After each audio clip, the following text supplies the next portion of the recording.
Good afternoon, Professor Atanu Bhattacharya. He is the Dean, Center for English Studies, School of Language, Literature and Cultural Studies, Central University of Gujarat. Today, he is going to talk on assessment of online learning, techniques, strategies, and tools. I welcome him. Over to Professor Atanu. Thank you.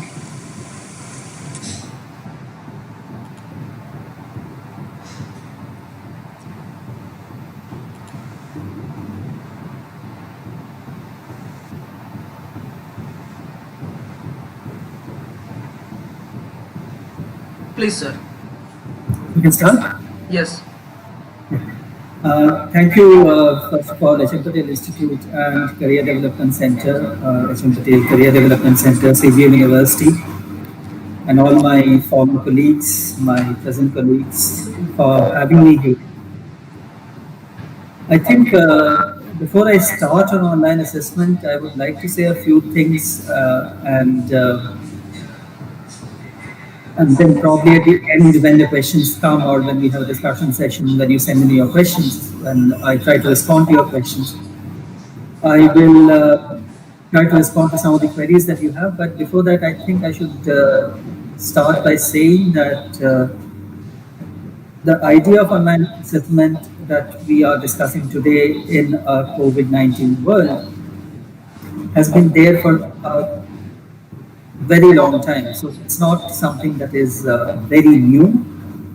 And people have tried out assessments online for different sorts of purposes.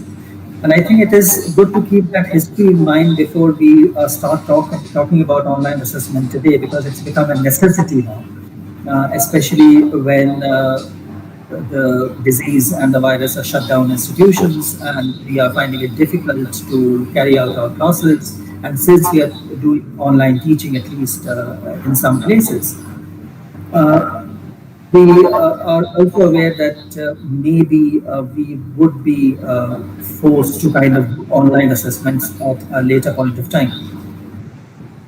Now, therefore, since it's such a burning question now, we have to keep in mind that there is a history of online assessment. And it has been there in at least education for 15 to 20 years after the coming of the internet. This is the first thing I wanted to say. The second thing that I wanted to say, and I'm going to talk about at the end of the presentation a bit, is that when we move from what we call offline assessment or face-to-face assessment into online modes of assessment, then we need to think of ways, it is not simply transferring what we are doing offline into online.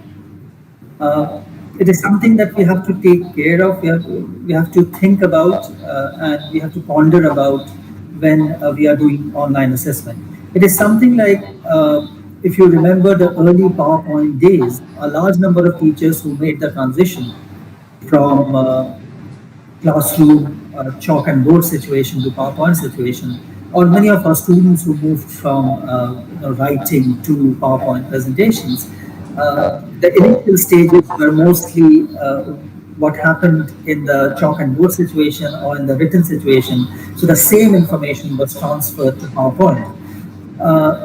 But we now know that technology has different sorts of affordances. It can afford to do different sorts of things. And PowerPoint is not simply a replacement for Blackboard, because PowerPoint can do a large number of things that the Blackboard cannot, just like the PowerPoint cannot do a large number of things that the Blackboard can. So each of the medium has different sorts of affordances, has different sorts of understanding of what needs to be done. Now, we have to keep that in mind. So similarly, if you think of earlier use of technology in the classroom, we tended to do, if you look at COVID situation and when teachers were forced to teach online, many of the classes happened in video sessions like Google Meet, or if the infrastructure allowed it, or if the students had access to the internet, stable access to the internet. Then a large number of teachers reported that they had used Google Meet or Zoom classes or whatever, Microsoft Teams or Skype Meet, etc., or WebEx. So there were different sorts of platforms available. But interestingly, when we did a kind of informal survey with teachers, we found out that many of the teachers were actually doing what they did in the class. So it was basically a lecture which was done in the class, which kind of got transferred to the online platform. The teacher was still lecturing, and the only difference was the students were not present physically; they were present virtually in different sorts of places. So again, what generally tends to happen is what you do offline tends to be done again in a similar fashion online as well. So the transference of certain kind of skills that you have in the online offline mode seems to be transferred to the online mode. Now, I think we have to be a bit careful about that, because the moment we are talking about online assessment or internet-based assessment, then we need to also understand that technology provides a different kind of a landscape altogether, a teaching landscape or a testing landscape. And we need to keep that in mind when, so in an offline mode, when we are testing or when we are assessing students, then we can do different sorts of things. We can ask them to make presentation, we can do a paper pencil test for 3 hours, face to face. We can give them MCQs or a class quiz in the classroom, assess it later, give them feedback later, etc. So we can do different sorts of things in a face-to-face situation. Online, many of the things that we can do face-to-face may not be possible online, or many of the things that are possible online may not be possible in face-to-face situations. So we have to keep that in mind when we are talking about moving online or doing online assessment.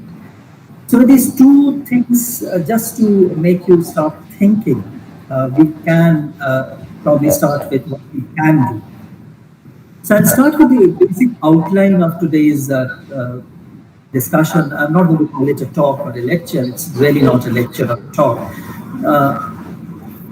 So what I'm planning to do is I'm planning to look at, so what is assessment? What is the thing that goes into assessment? We are, of course, not going to go into the entire theory of assessment, how assessment is done, etc. But we're going to look at the basics that we need to know before we can proceed. We can then move on to the which of assessment. So which parts of assessment is important for online testing, which parts of assessment we do regularly in the classroom, and how we can integrate them with ICT tools, how we can integrate them online, etc.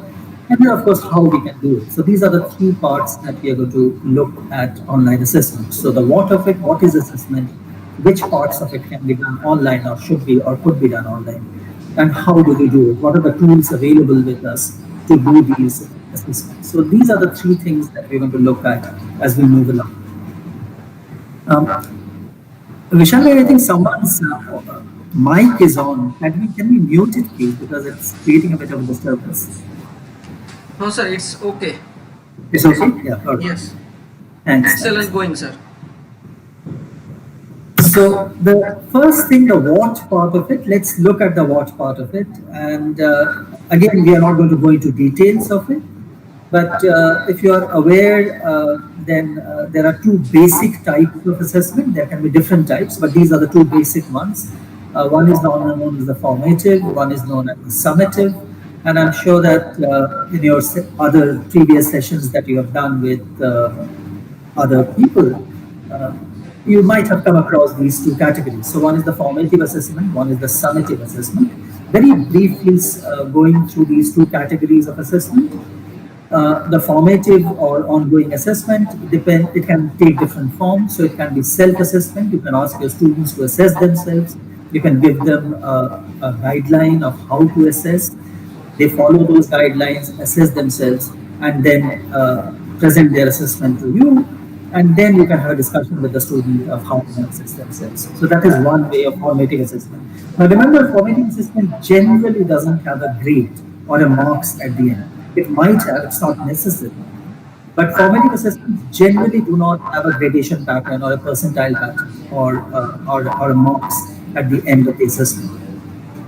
So when you do a self-assessment, for example, of a student, Students may not grade themselves, they can simply reflect on their errors or their mistakes or how they can improve upon it, and then they can have a discussion with the teacher. The same thing happens with the peer assessment. The students can be given a certain kind of a guideline, sort of a checklist, and using that checklist, students assess each other. So after the peer assessment, they again discuss it with the teachers. Again, a grade may be given, marks may be given, etc. But it's not necessary, because the idea of formative assessment is not really grading. The idea of formative assessment is to help people develop their skills, their written skills or their content skills, etc. So it's not really to grade them. It is to help the teacher to understand whether the course is doing well. It is to help the students to understand whether they are following what is happening in the course, etc. So it is a kind of a feedback assessment. The third thing, portfolios, is again something that students can do. Of course, in today's world, you can have e-portfolios. I'll talk about it briefly at the end. So students can create their portfolios over the entire semester, where the teachers can give them assignments, but students can also put in their own work within the portfolio. And at the end of the semester, the students can present the portfolio for assessment to the teacher. The teacher can go through the portfolio, assess it, have a viva or an interview with the student, and then, of course, grade the portfolio. So here there can be an element of grading. The summative assessment is what we are used to, what we generally do in most of our classrooms, in most of our university systems or in our college systems. I have not talked about rubrics, but I'll just mention it briefly before I end this slide. So summative assessment can be in terms of, for example, students' work exhibitions. So students exhibit their work. So if you're an engineering student or a technical student, you exhibit the kind of work that you have done, and then you are assessed based on that exhibit. So your final marks is not based on the series of works that you have done throughout the semester, but it's based on the final product that you produce in the form of an exhibition. But you can also have standardized tests like the end semester examinations or the university examinations, where you get a marks, whether you get a grade, etc. So these are standardized tests that are conducted. So this is summative. So it is the final test that the students give. And in our system, we know that this is the most common way that we test. The point that I was making about rubrics, so summative is what we do generally. Formative is sometimes done, sometimes not done. But for both these kind of assessments, it's important to have what is called rubrics. So rubrics are basically criteria. These are criteria for judging. So for example, if I want to judge the content of someone's writing, then I can think of, okay, so I'm going to give a special kind of a marks for the content. So I devise criteria for marking the content. But then I can also say that I want to judge the person on language. So what I can do is I can again devise different sorts of criteria for the language. So what I will do is out of 100 marks, 50 will be for content, 50 will be for language. I have specific criteria based on who is going to get 45, who is going to get 40, who is going to get 35, who is going to get 30.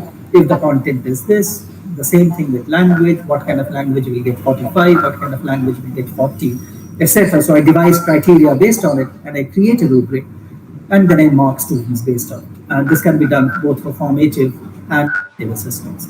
So briefly, just an overview. Formative is basically to improve your own skills, your own understanding of the subject, your own course as a teacher, your own teaching methods. That's what the formative assessment does.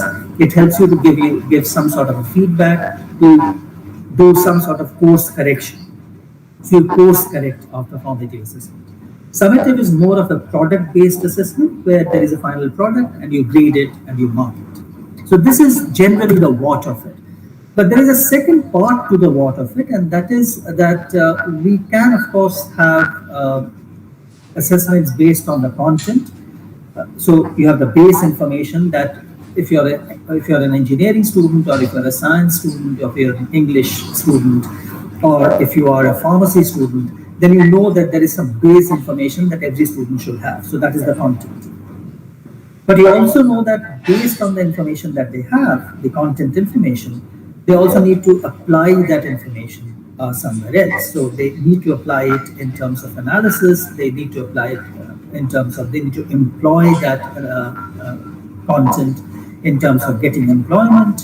Uh, they also need to, so it's not simply the base information, it's not the basics of pharmacy or the basics of science or basics of architecture or basics of engineering or basics of English, but also how to use it, how to analyze it, how to create through it, etc. So that's the application aspect of it.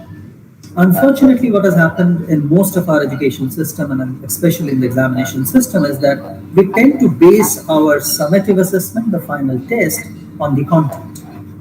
We do not really test them for application. Of course, in science subjects, we know that there is a theory aspect, there is a practical aspect, but even then it seems to be separated. So in terms of English, for example, we know that there is something called communication skills that is taught in many of the engineering colleges or many of the pharmacy colleges, and there is a theory aspect to it, and there is a language lab aspect to it in communication skills.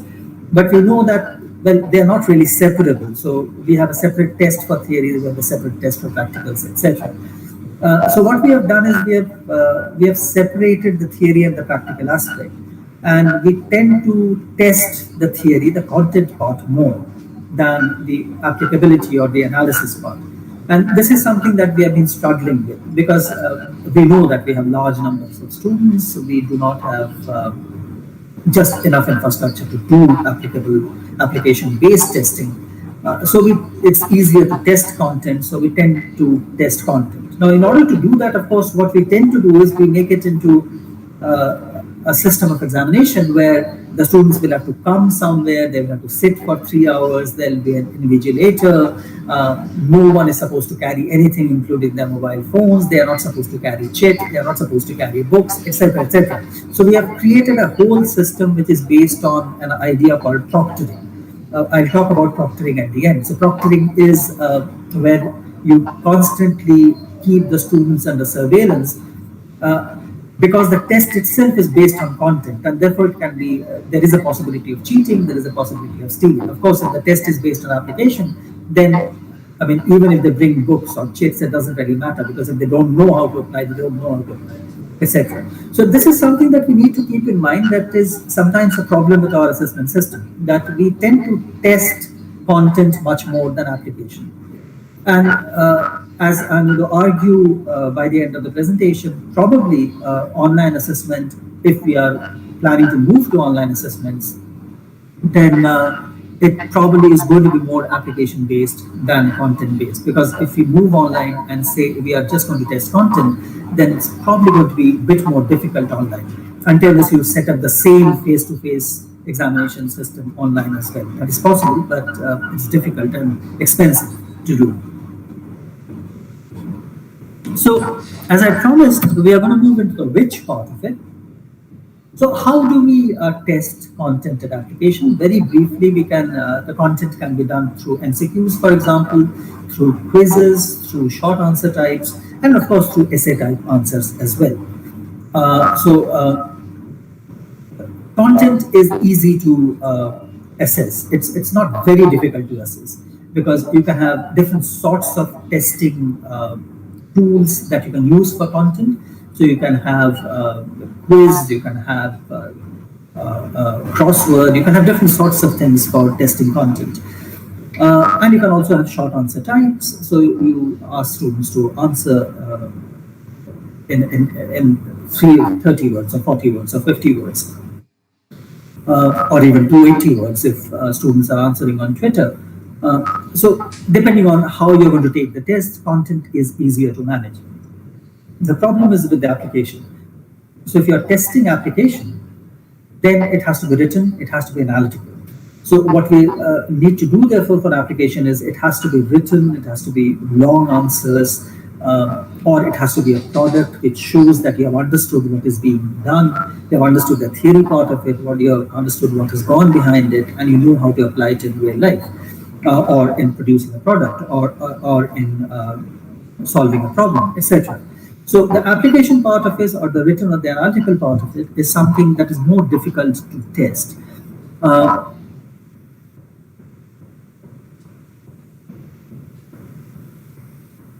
So what we have then is the how part. So let's come to the how part of it. So as we move on So if you move on to the content part of it, there are many tools available on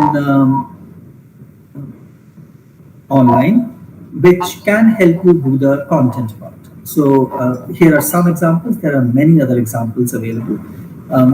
So one is, for example, Hot Potatoes. Hot Potatoes helps you produce tests.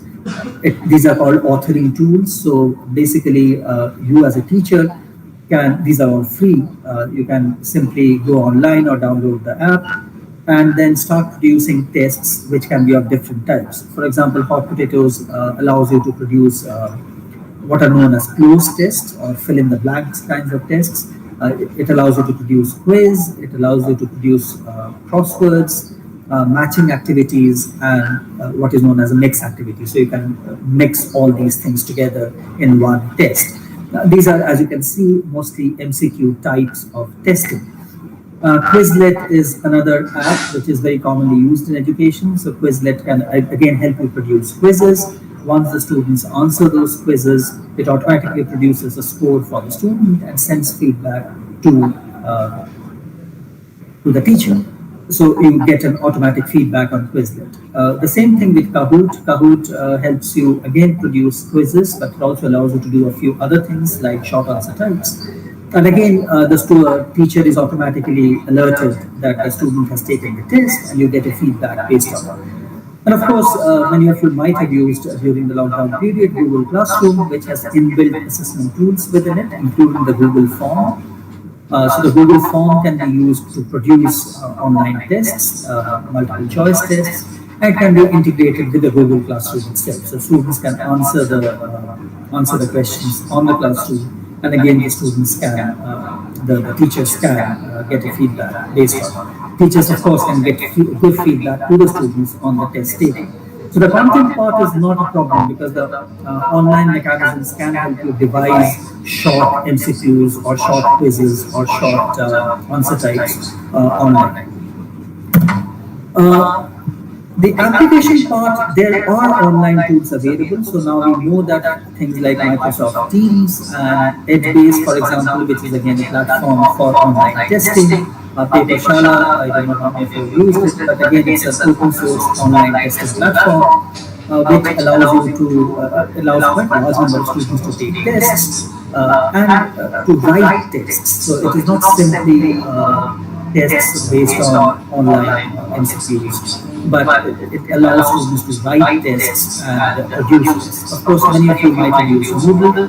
Moodle, of course, allows the platform itself to integrate a large number of assessment and testing practices, which can help teachers and students to come online. It is quite safe, it is open source, again free, etc. Eklavya, Gujarat, many of the universities has kind of used Eklavya. It's again an open source company.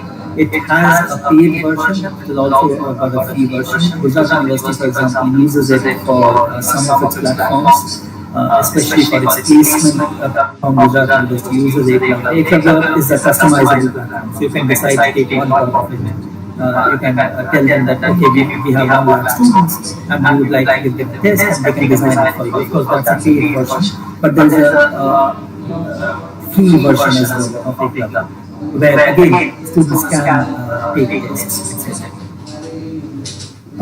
These are just examples you can explore on your own and give you some. Microsoft Teams has its own assessment tools, and you can use those assessment tools. We use, for example, in my university, we use Microsoft Teams quite extensively for testing. Now, these are all options, and there are many others. I'm just mentioning a few over here. The one that I would like to point you towards is this place called Folios Cases. which is again an open source free platform, which allows students to create portfolios.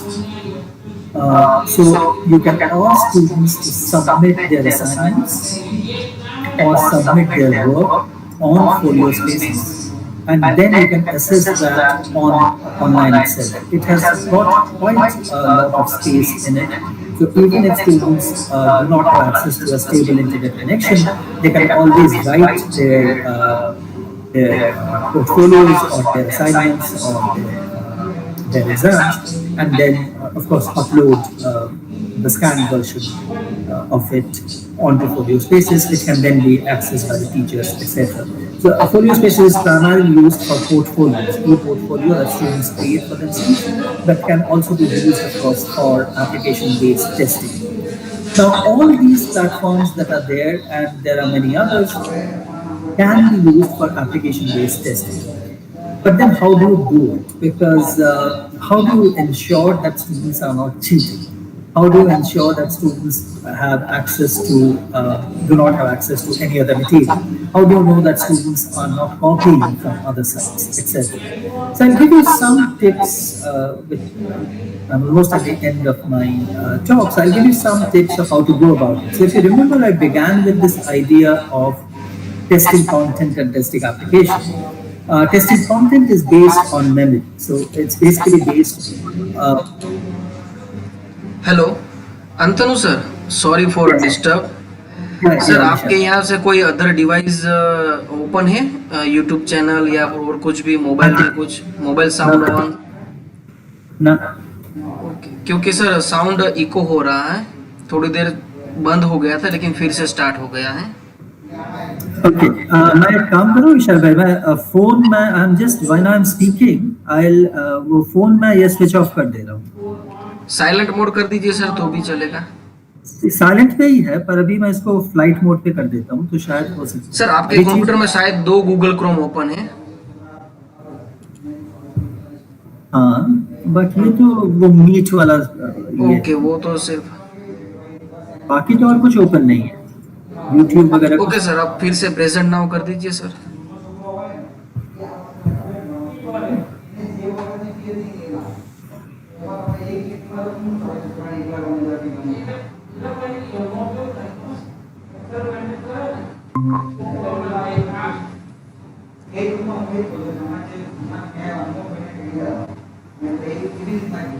Okay sir, continue. Sir, if possible then remove hands free. Without remove. पर voice थोड़ा मेरा इसका speaker थोड़ा गड़बड़ है। Okay sir, तो मैं निकाल के देखता हूँ, ठीक है? Is it okay? Yes sir, clear है। ठीक है, तो मैं इसको हैंड्स फ्री निकाल देता हूँ। So folio spaces is something that you can look at in terms of portfolios, but it also has to look, I mean, it is basically meant for e-portfolios, but it can be used for testing as well, as I said. So finally, what I would like to end with is of certain things when we are moving from offline to online assessment, is a few things that we need to remember.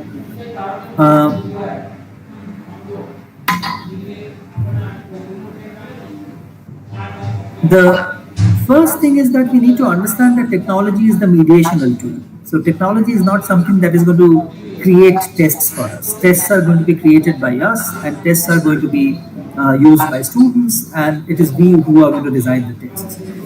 So the better the test is, technology can help you do certain things in that test.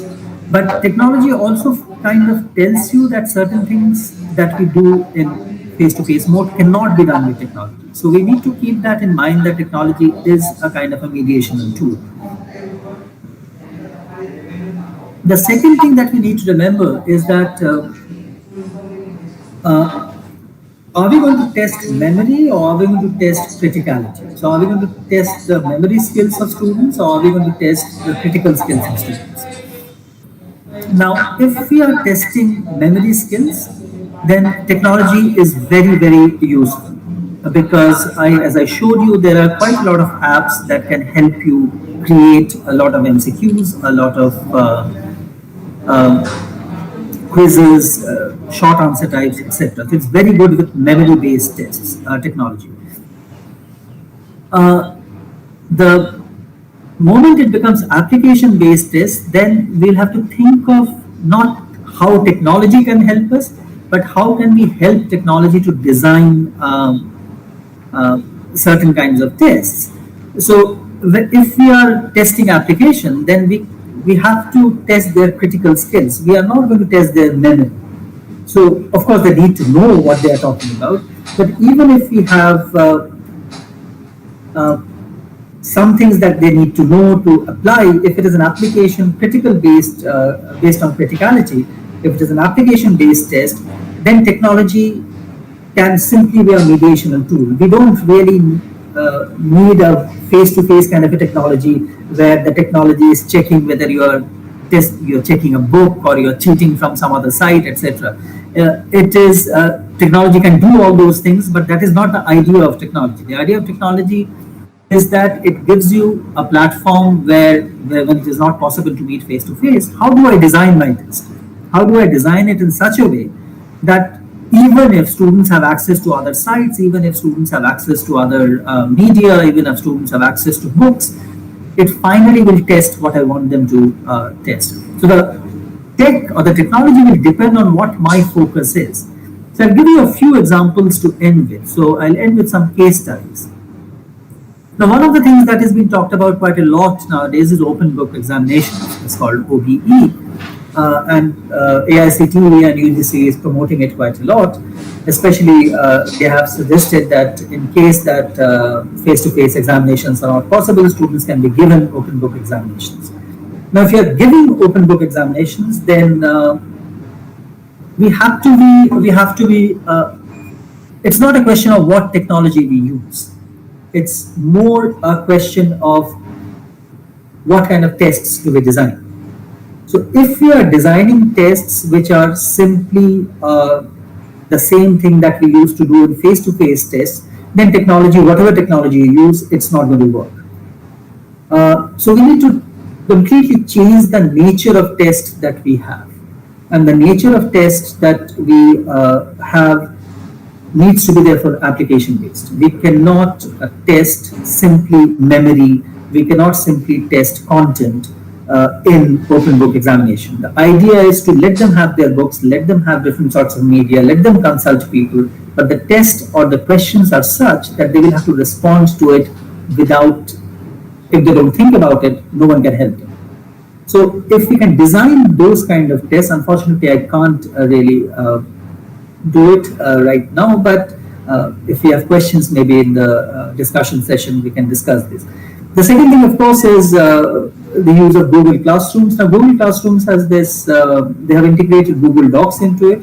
So one of the ways of going about it is give them a test, disseminate a test on Google Classroom, for example, ask students to respond to it within a certain frame of time. You can give them 2 hours, 3 hours, 4 hours, depending on how much of access to internet the students have, and then not simply use that for grading.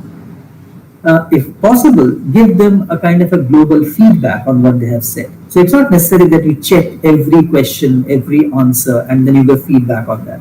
But based on the answers that you have received, if you create a sheet saying that, okay, these are the common things that we have noticed, and you can improve upon your answers based on it. Now, this is, remember, not the summative assessment, it is a formative assessment. So you help students to improve their answers. Unfortunately, in our systems, the focus is on summative, where the students do not have an opportunity to improve on what they are writing. And of course, you can create anti-plagiarism classrooms if there is a lot of fear that students might cheat, or they might ask someone else, or they might ask someone else to write their answers. So if you have softwares like Turnitin, the Turnitin allows you to create classrooms within it. And if you give them a test, let's say you give them a question paper, which is sent to them through WhatsApp or through their emails, and then they respond to it within a certain time frame, you can ask them to submit their responses onto Turnitin or onto Urkund. Unfortunately doesn't have it, but Turnitin definitely has a classroom option. So you can ask them to submit it. So what Turnitin automatically does is it automatically checks for plagiarism. So there is no possibility that students simply copy and paste from the site and submit their answers. But I think the basic idea is that the nature of test itself has to be changed. It is not, especially in online tests, in face-to-face classrooms. So that is a major shift that we need to think about. Now, if you are not doing that, then of course we need to take a call about whether it's going to be a proctored test or a non-proctored test. A proctored test is you have software available now which doesn't allow students, for example, if they're taking a test on a platform, the platform will not allow students to go to any other sites. The platform can do eye tracking, so it can actually find out where the students are looking at. The platform can integrate cameras in the room and find out if students are copying from a book or whatever. So that's a proctored test. A non-proctored test is, of course, where all this is not necessary, because it doesn't matter whether the students are consulting books or not, because the idea is that if they consult books and write a good answer, that's good, as long as that is based on their application. So that is the general idea that I wanted to just present. But of course, I mean, if there are certain discussion things that we can take it up during the discussion. So thank you very much. If there are questions, you can also email them to me. But if there are specific questions right now, I'll be happy to take them. Thank you.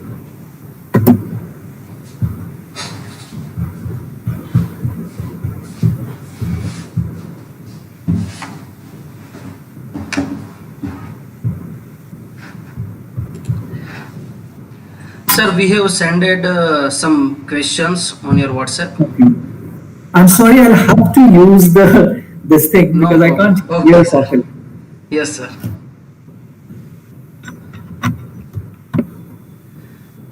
Without a hands-free is actually very good. Yeah, hands-free is easier. Okay, let me just see if there are.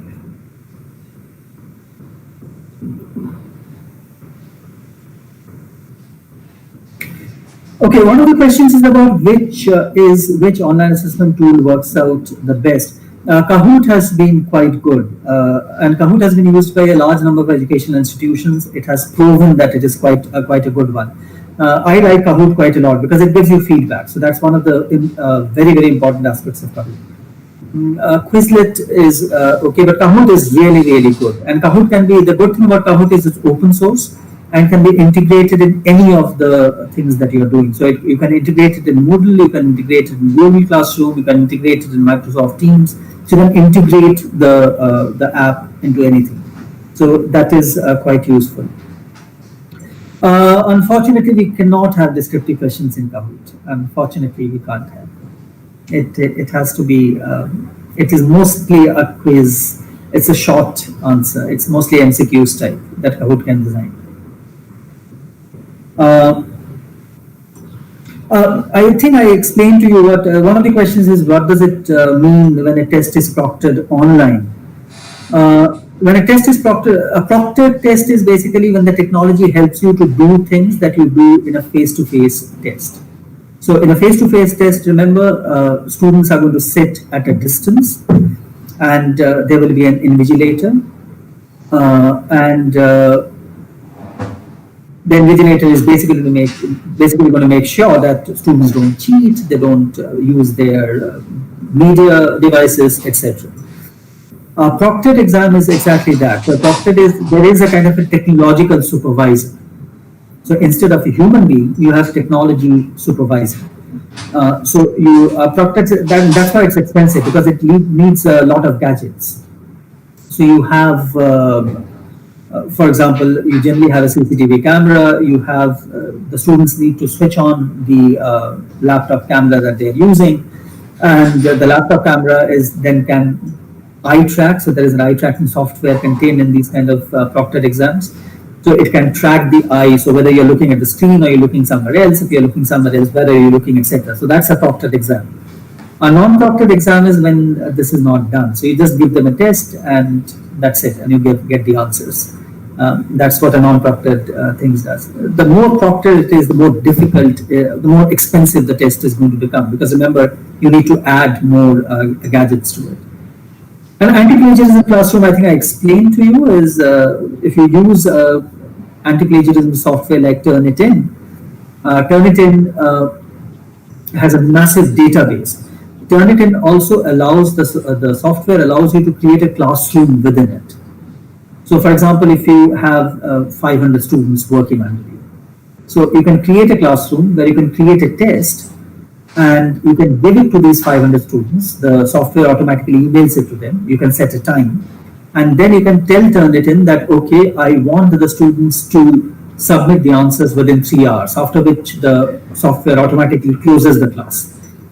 So the class duration is 3 hours. So the students then submit their answers.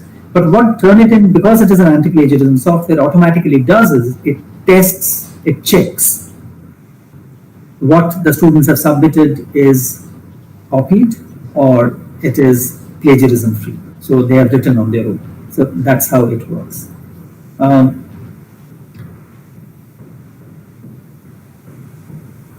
Okay, one question is, how do we establish credentials after using these tools, as we have to prepare standard results? A lot of them have what is known as a metered reading. So basically, you can set the test and set the time. For MCQs, the problem is if there is no proctoring, there is no way you can find out whether they have copied from someone or whether the students have cheated. But then, if the MCQs can be designed in such a way that it doesn't promote too much of possibilities of cheating. There are different ways of designing MCQs. So one of the ways of designing MCQs is that to make sure that it actually tests your critical skills, it actually tests your applications, rather than it tests the content. If the MCQs are heavily based on content, then a good thing to do would be to tell them, okay, there are 50 questions, you have 35 minutes, answer that. So that doesn't allow them the time to do it. And all the software that I talked about allows you to do that. So after 35 minutes, the test will automatically stop. It will not allow students to answer that. So there is a possibility of kind of a reliable test.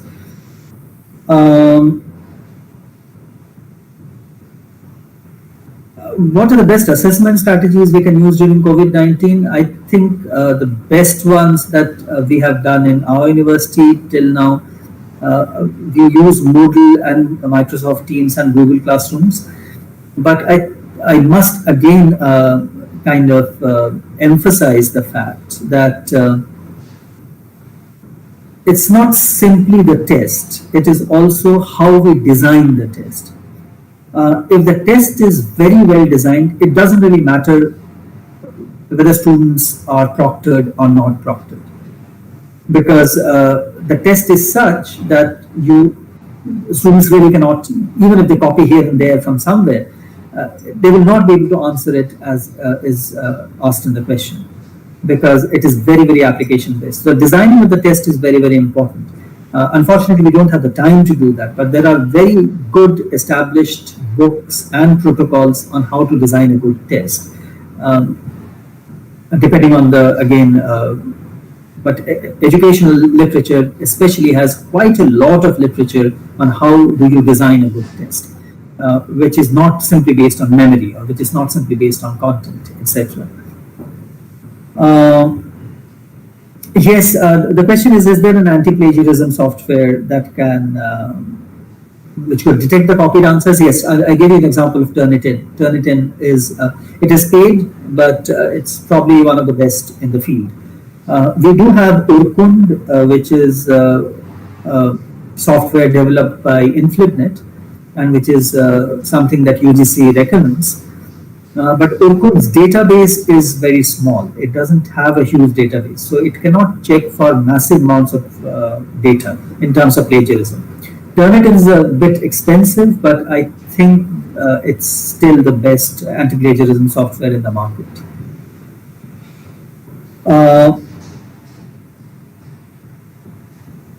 Such type of tools can certainly judge the competence of the students, but how can it be helpful to judge the capability of students in terms of various skills required, which is otherwise possible through hands-on training followed by evaluation? It is a very valid question. Now, given a chance, obviously, I mean, you will be doing this offline. You will be testing them offline because you have done it for hundreds and more than hundreds of years. But given the situation now, especially of the possibility that most of the testing, at least for this year, will probably move online, it probably would be to keep in mind that and then probably think of test. The principle of testing remains the same, whether you do it offline or online. The offline tests allows you to test content more because there is a lot of proctoring, there is invigilation, there is time limit, etc., etc. So you can actually see the student if the student is doing engaging in some unfair practices. For online testing, therefore, it is absolutely important that we change the nature of the test itself. So it's not impossible to have tests like answer this question. What do you think this writer is saying? You can't have a question like that because that can be copied and pasted from a Wikipedia site. So it's not the question of what the writer is saying, but depending on what the writer is saying, can you apply that knowledge of the writer to something else? So now you have, what you have done is you have created an application-based question where they have to think what the writer is saying, analyze what the writer is saying, and then apply that knowledge to solve a problem. So it is these kind of things that needs to be done, especially if you are going online, if you are testing online. Because if you are testing offline, you can always ask what the writer is saying and test their memory. Online, that would be difficult to do unless you have a proctored examination, which basically means you are going to spend a lot of money in doing that. Descriptive questions, there's a question on do we have any other app to put descriptive questions? Yes, I mean, Google Classroom allows you to create tests, give it to students, and also allow students to respond to it. Unfortunately, it doesn't allow scanned copies, so the students will have to type the answers. And if you allow, no, it does allow, it allows PDFs. So if they can scan it and create a PDF out of it, they can send the answers from Google Classroom. So descriptive questions is possible everywhere. On Microsoft Teams, it's possible. In Google Classrooms, it is possible. So it's not really that difficult nowadays. Eklavya, for example, does it. I think for 25,000 students, it is free for Eklavya. If it is more than 25,000, if you want more proctoring, then they charge a certain fee, which is not very high. It is not very expensive. So, and they have got an office in Gujarat. So if you are interested, you can actually go to their website and find out the kind of services that they offer. Exam.net can be used. I have not used this, so I'm not very sure. I'm sorry, I can't answer this question. I have not seen this.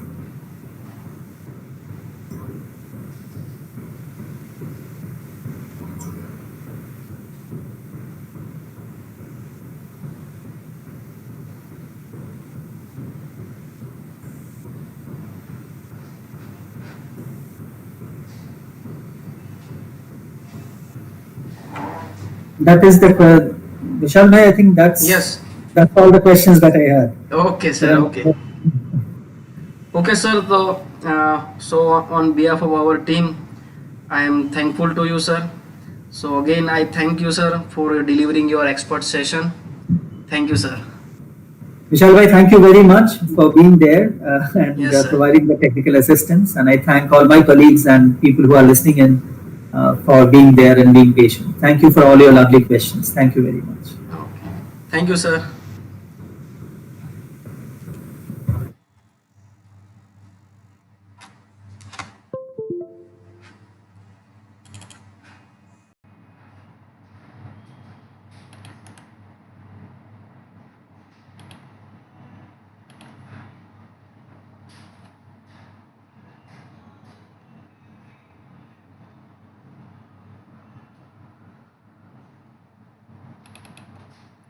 Start, sir. Good morning, friends. It's my pleasure to be here with you all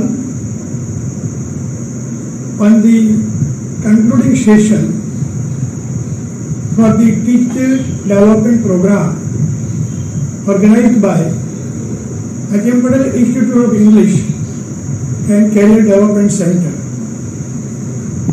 It was organized with a hope that the college teachers may get the advantage of the skills available with the experts.